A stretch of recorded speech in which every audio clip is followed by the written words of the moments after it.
everyone, Michaela here. Thank you so much for coming by.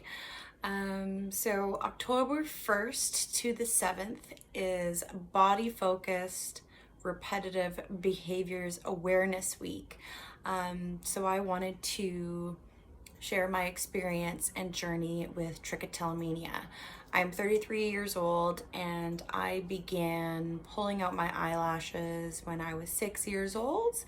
I do have some notes here, so if you see me looking down, that's why. I can honestly just genuinely speak to my experience without looking at notes, but I just wanted to make sure that I didn't leave anything out that I felt was important. And there are things that I'm leaving out, and I just want to make it as simple as possible. And I guess what the most important thing that I want to exemplify or bring across is that I fully accept that I have it. And I just want my story to be able to help others and bring awareness. Like I said yesterday in my Instagram stories, I felt like an alien for most of my childhood, and I don't wish that upon anybody. So I'm just here to share my experience. And essentially, I've been wanting to express my experience for a very long time. YouTube started just when I graduated high school, and I wanted to do it then, but I've been told not to do this video. So I've just been really scared to do it, but I'm here now and I'm ready. And I just, what I also want to let you know is that this is an informative video about trichotillomania. So if that's of interest to you, please keep watching. If this doesn't interest you, feel free to just drop off right here. Not everyone will understand, or if you feel like there's any hint of judgment or you feel the need to call or any negativity to this topic, I'm not here for you. So just want to let you know, because if you do write something rude, then you're just being a dick. So, and I've experienced that. So I'm not a counselor or a psychologist. I have lived experience, so I'll always listen. And this is my experience and my perspective. The facts may not be correct to your experience, and your experience could look differently than mine, or maybe it doesn't. Okay, so let's get started. Just want to let you know this is a two-part series for trichotillomania journey. My first video is from childhood until about grade 11. This is like how it began, how at the time it negatively impacted my life, and from my part 2, 11th grade and up, that's more so on the positive side. And there might be a couple negative aspects in there, but I promise I'm doing my best to be informative and helpful as possible while doing this. And in no way, shape, or form am I ashamed of this, and that's why I'm happy to do this video today. So let's begin, shall we? So I had a really happy childhood, and I guess like the negative parts about it, actually I don't even see them as negative. These are just, so any adults that I discuss in this video, there is no judgment against them. I understand now, like in adulthood, that when things happened between adults, it's not my fault, it's not their fault, and I know that every situation that's played out is due to everyone's best interest. So no hard feelings when I say these situations, okay? So when I was 3 years old, my dad left, and my mom was very loving, or is very loving, sorry. and she made sure that I had the best childhood ever. I believe she remarried when I was 7, and my stepfather is fantastic. I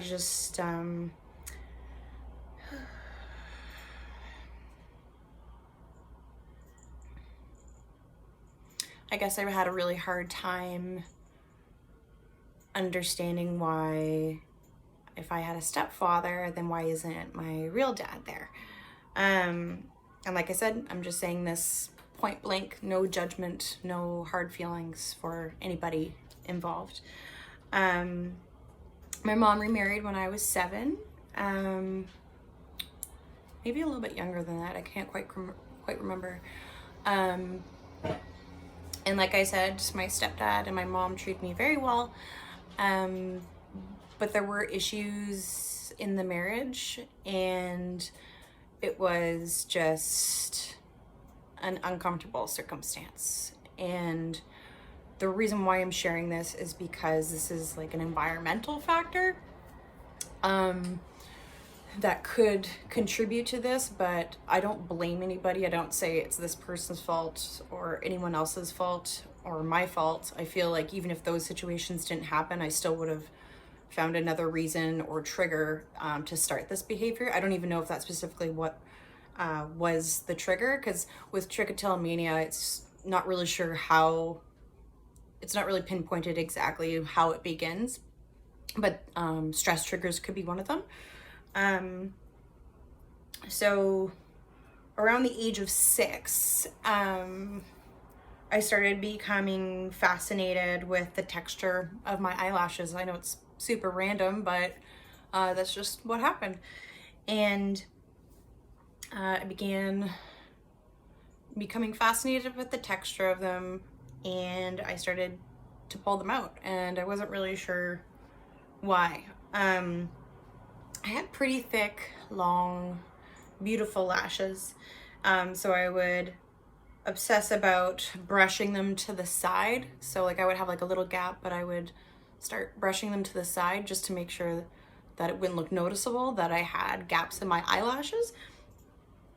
And one day in grade 2, sitting in my classroom or in class, I had created a pile of eyelashes on my desk. And I was so ashamed and I was so scared. I remember rushing to the washroom and looking in the mirror and seeing that I had this giant gap in the middle of my right eye. I knew I couldn't hide it anymore, but I didn't know what to say because I couldn't explain why I was doing it. I had no idea, but I just felt compelled to do it. I didn't feel like I could stop. I went home that day and my mom was really sad and concerned. And she said, well, you can just stop. I said I would try. But over time, I just couldn't. My teacher noticed and lovingly took me aside and to ask me about it and to see how I was feeling. I'll never forget that, and the love that I have for that teacher will always be here in my heart. My mom and stepdad tried creating games with me with incentives, like rewards for not pulling. It didn't work, but they definitely gave their best efforts and were very loving in wanting to figure out what was going on. Before I knew it, I didn't have any eyelashes at all. And it was completely devastating. The ones that were closest to me never judged me or made me feel less than. I'd have kids ask me what had happened to my eyelashes, and I would just lie about having allergies. which wasn't entirely wrong because my grandma's dog had puppies and being around them did cause allergies due to my eyes being sore and irritated. So pulling my eyelashes did provide some relief to the discomfort. It's like describing a pulling episode. It's like weeding or gardening, and finding one eyelash that's imperfect or sore or not like the rest, and feeling the need to target that specific lash and get rid of it. I didn't own tweezers and I didn't have long nails to get a specific lash. So I could be trying to get one lash for hours, accidentally getting other eyelashes in the process and creating a lot more noticeable redness and infection, or irritation, I should say. I don't remember much from how I was treated by other kids in early elementary school, but I do vaguely remember individuals being mean to me in my dance classes. I used to dance competitively, which ultimately affected my performances. But I don't 100% remember everything, but I'm kind of happy that I don't. The one great thing about dance is that at dance recitals, we were told to wear fake eyelashes. They were far less attractive and more dramatic and plastic and irritating than the wonderful selection and array of different types of lashes that we have today. And there definitely weren't as readily available. I think they did sell them at Shoppers, but like just in like very small quantities. I feel like there was like one type and that was it. But I felt very pretty when my mom did my makeup for me, and I felt a lot less weird.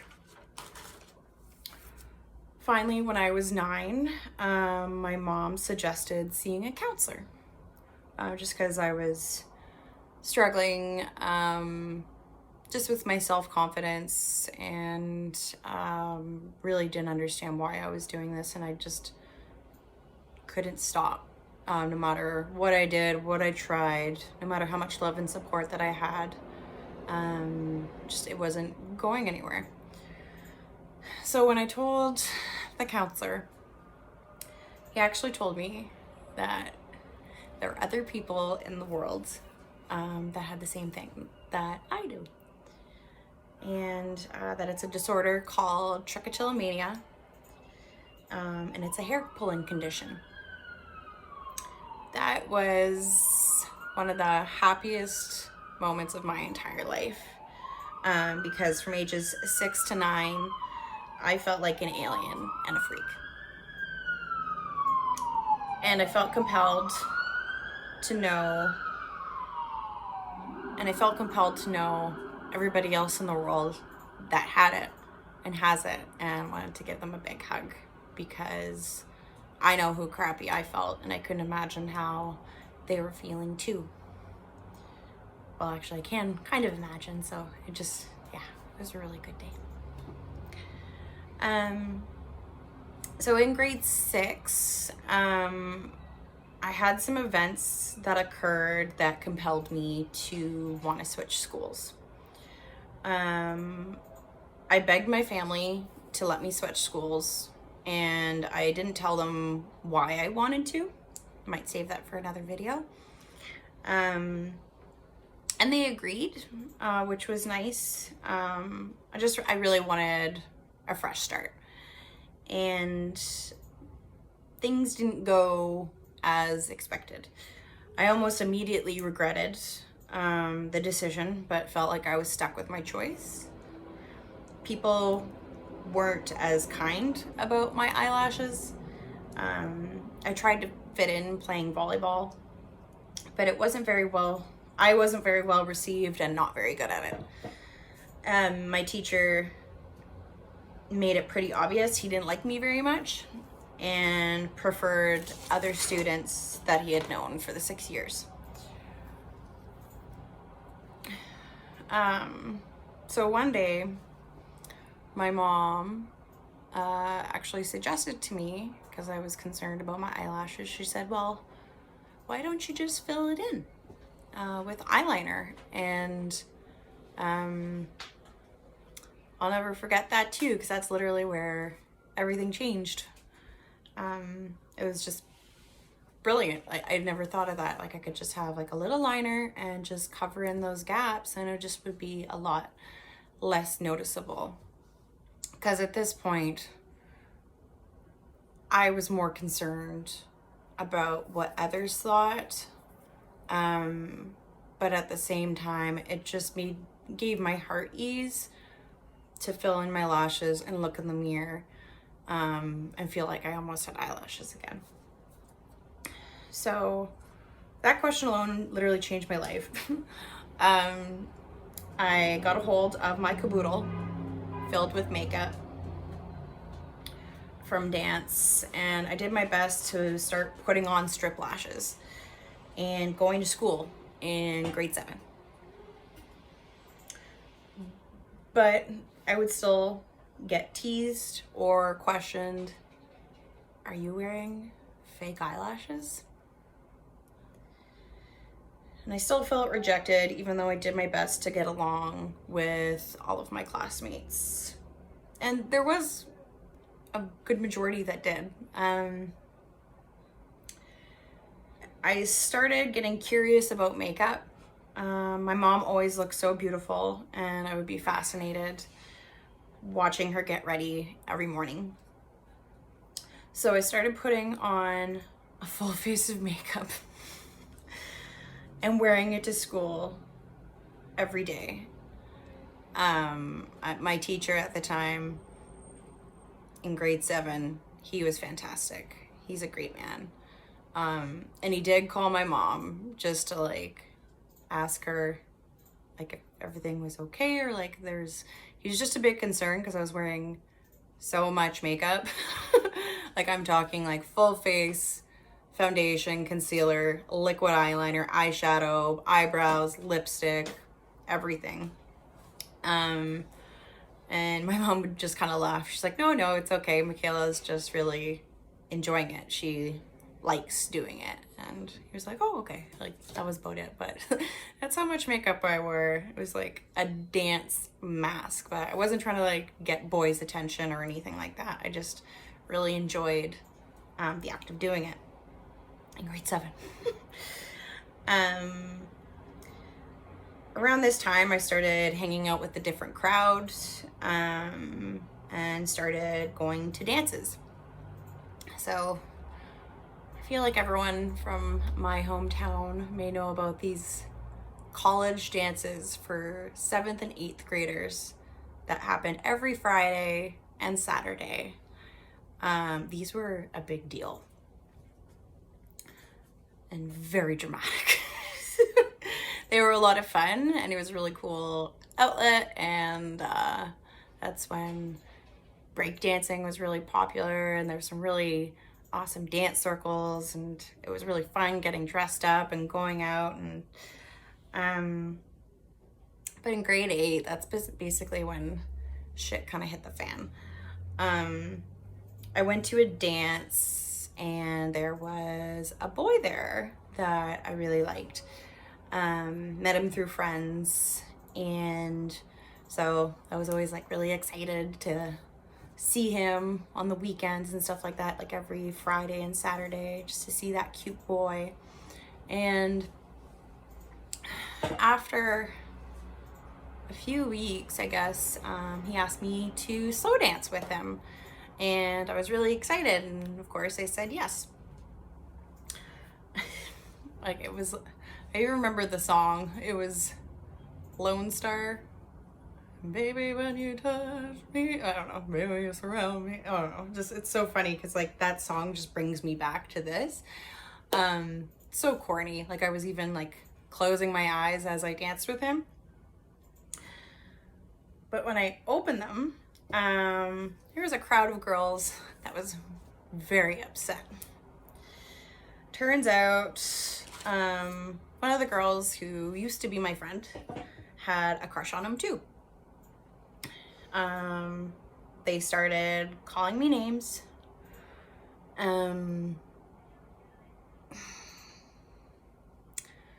So I never really been in this situation before. So I took a deep breath and I started to laugh at them. I mocked them and I was like being, oh, you think you're so tough? Like, you really think I should be scared of you? Ha ha ha ha ha. And then they all circled me. And others stood around and watched this all go down. I admittedly was having fun with it, but then I heard a girl say, she doesn't have any eyelashes. She doesn't even have any eyelashes. And they ran with that for probably about a solid 3 years after. Screaming my name, or not my name, they called me Eyelashes. My first name wasn't Michaela, it was Eyelashes. In the mall, in public, at parties, until about mid-high school. To this day, it still makes me sick to my stomach and so uncomfortable knowing how much the jealous girl actually hated me. After college, I ended up dating the same guy, me after her, and I dated him pretty quickly. But like when my hometown, like, I don't know, it was kind of like you'd meet a guy and you start dating and wouldn't know like too much about their prior history, and then all the girlfriends or ex-girlfriends would come like flying at you. Like, it was crazy. She came into where I worked once. I was serving food, and the hatred this individual has for me is actually terrifying. The hatred, dirty looks, and under the breath comments still live on, and we used to be friends. It's really sad. I struggled in high school for a variety of reasons, but one of the highlights was doing a presentation in front of my class about trichotillomania. Hey everyone, welcome back to part 2. I know I kind of trailed off on the last bit there, but I just got really overwhelmed and I was like, okay, I think right now is a good time for a break. So I just laid down for a couple hours and now I'm good to go to get started with this again. So when I left off, I was talking about, pardon me, the presentation that I did on trichotillomania in high school. So that was really cool because I don't know if it was like biology or science or what the class was exactly. I'm trying to figure it out because the classroom and the topic don't seem to add up, but we were given a whole list of disorders and conditions and things like that we could present to the class. And trichotillomania was actually one of them. And I was shocked because I was just like, it's so strange for me to see this topic on the list and I really know about it. And so I like rushed up to the teacher and I was like, I want to do trichotillomania. And he's like, okay. And so I was like, yes, nobody else got it. So I was really excited, and there's some people I'm still good friends with that are on my Instagram. So I know that you're gonna know I'm referring to when I say this, but I just had a lot of really awesome support during that presentation and I felt really, really good about it. And probably the best part of that presentation is the feedback I got back afterwards, and I actually had 2 students confide in me that they deal with it as well. And so that just made everything worth it in that moment.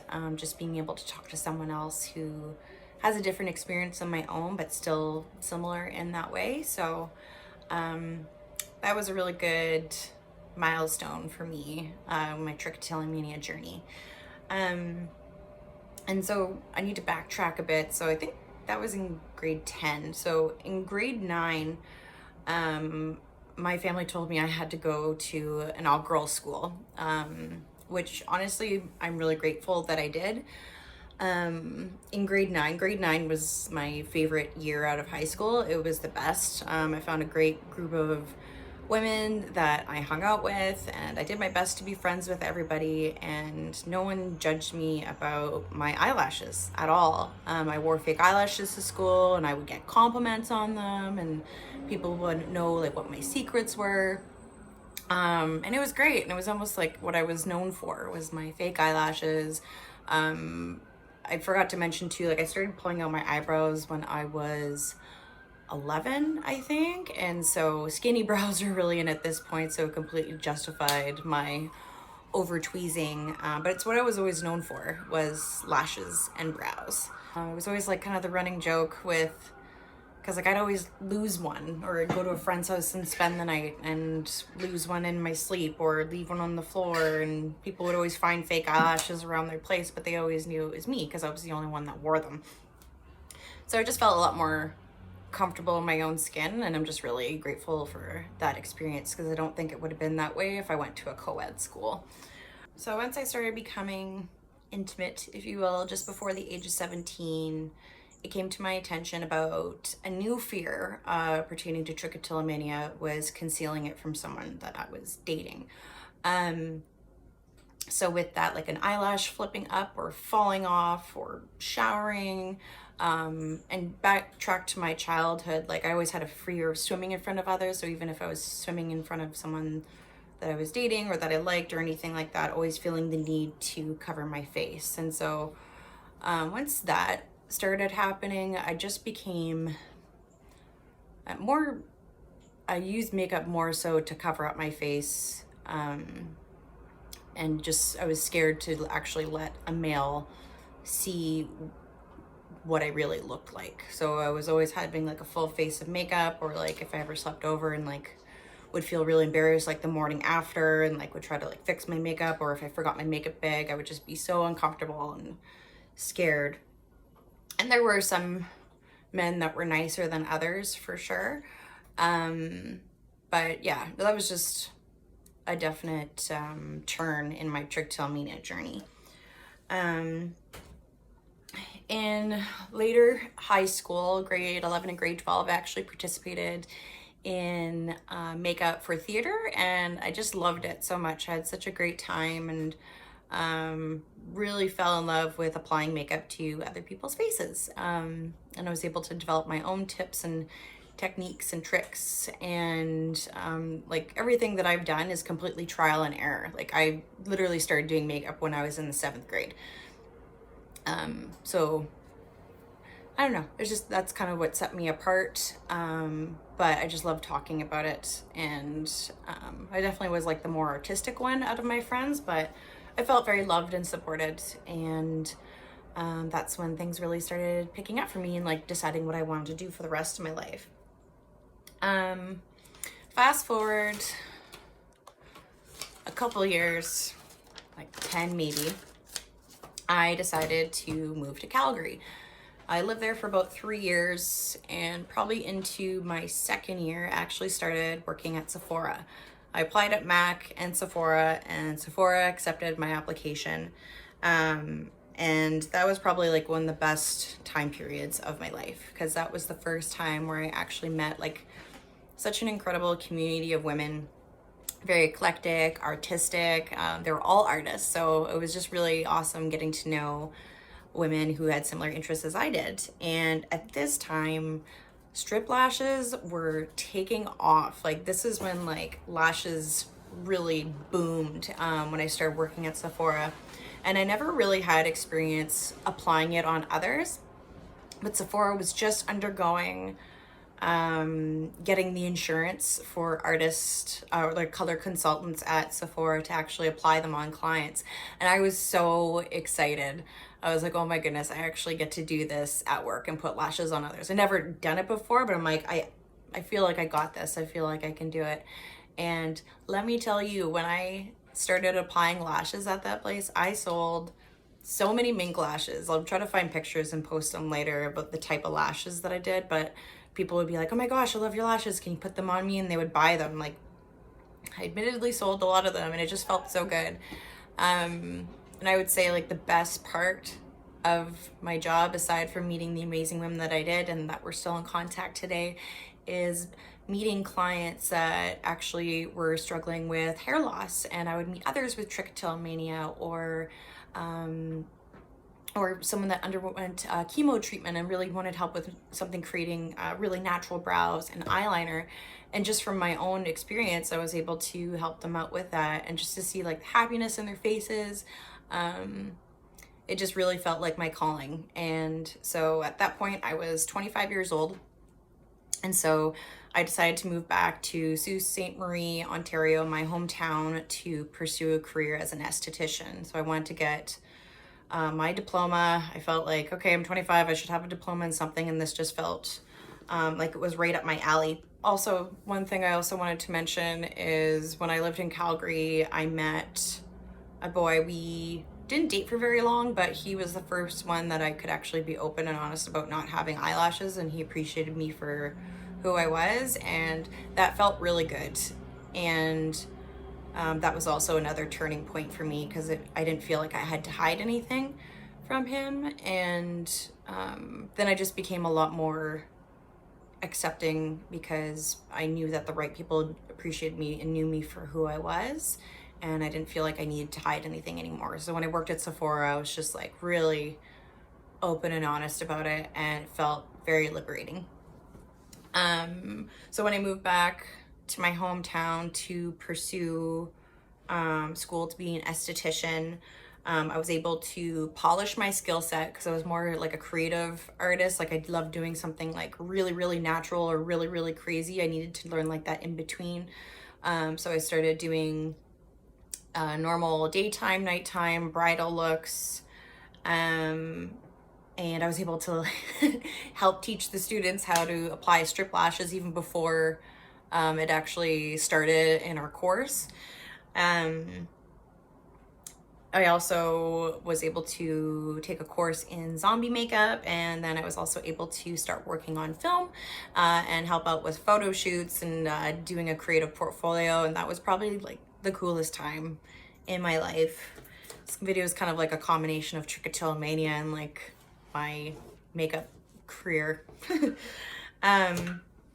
So once I graduated, I moved a couple months, I'd say about 4 months afterwards, I ended up moving back to Alberta. And this is when microblading boomed. So all of a sudden, everybody was like super brow focused. And it was just really weird for me. Like, I really had mixed emotions about it, and I'm definitely in a better place about it today. It's all good, but just like the transition of like having to hide it for a chunk of my life, and then like focus on being accepting of it, and then like being my own thing, and then all of a sudden, practically worldwide now, it's like a skill and a trade, and I felt upset by it. And just so also sorry, I forgot to, oh, I think I mentioned this already, that I started pulling my eyebrows out when I was like 11 or 12, and now and so I learned through my own trial and error with brows, like always like going like according to the trends. But now there was like actual like professionals that are doing this and able to instruct courses and things like that, and it was just something I couldn't like wrap my brain around. But at the same time, it was really exciting because I felt like I had something to offer. I guess what like the one part that was upsetting, and this even occurred in aesthetic school, so but there were tips and tricks that I created, or that I would post on my social media, or I would share, like by me being so open and honest about my trichotillomania and like what my goals for my future business to be. There were individuals that blatantly took those ideas and then implemented in their businesses and have seen good results from that. So it just felt like it was just taking something that was very sacred to me. I don't expect anybody to understand. I know that sounds pretty weird. I'm not mad at anybody. Like, it is what it is. I understand now, like it's more of like a collective, it is a collective community, like the beauty community. But I just felt with certain things, like taking my ideas without asking kind of thing. Was just a bit hurtful, but I'm okay now. So now I'm in a better place accepting that this is a community and it's so exciting and incredible that we all want to help. There's so many people that want to help those with hair loss or that microblade, and I know some amazing microblade artists that are such great people. Not to say that I didn't think that they were good people at first, because yeah, I feel like I'm just running myself into the ground right now trying to explain this. I'm sorry. But I think you know what I'm trying to say. So when I lived in Alberta, I did have my first real boyfriend, and he was so incredible and instrumental in me pursuing my dreams today. And it wouldn't be possible if I never met him. And so he always wanted me to go for my dreams and always believed in me and loved everything that I had to say about anything that I was really passionate about. So he's no longer here today, which is really sad. But I'm really grateful for the experience that I had with him. He really made me feel better about myself. Yeah, well, there's some really great things about the relationship that are really crucial in my personal development and moving forward in this journey. So when I moved to Vancouver, I pitched an idea to Vancouver Coastal Health because they had a grant available for pursuing a peer-led support group pertaining to mental health. So I actually wanted to create, I called it the Hair Loss Hub, and I wanted to create makeup lessons on the go for individuals with trichotillomania or any hair loss condition, and like a peer-led support group, because like the resources are pretty limited, and at the same time a lot of people with trichotillomania, and understandably so, they actually don't like to admit to it. They don't like to talk about it. I've met people who have trichotillomania, but they don't want to talk about it because they feel so much guilt and shame about it. So I just wanted to create an environment where anybody with this condition can come and just feel supported. I didn't get approved, but they really loved my idea and they encouraged me to keep going. And so from that, I've just had more ideas that have been born, and that's what I'm working towards in my future business. And I also want to become a microblade artist, specifically wanting to help people with hair loss, but it is open to everybody, and I think I am good at achieving natural results according to each specific person. So I guess, long story short, why I'm here right now is just to let you know that I am in complete acceptance that I have it. I don't dislike myself. I don't hate myself for having it. I don't care if I never have eyelashes again, because I know it doesn't define me as a person, and it's allowed me to have the tools and personality that I have today.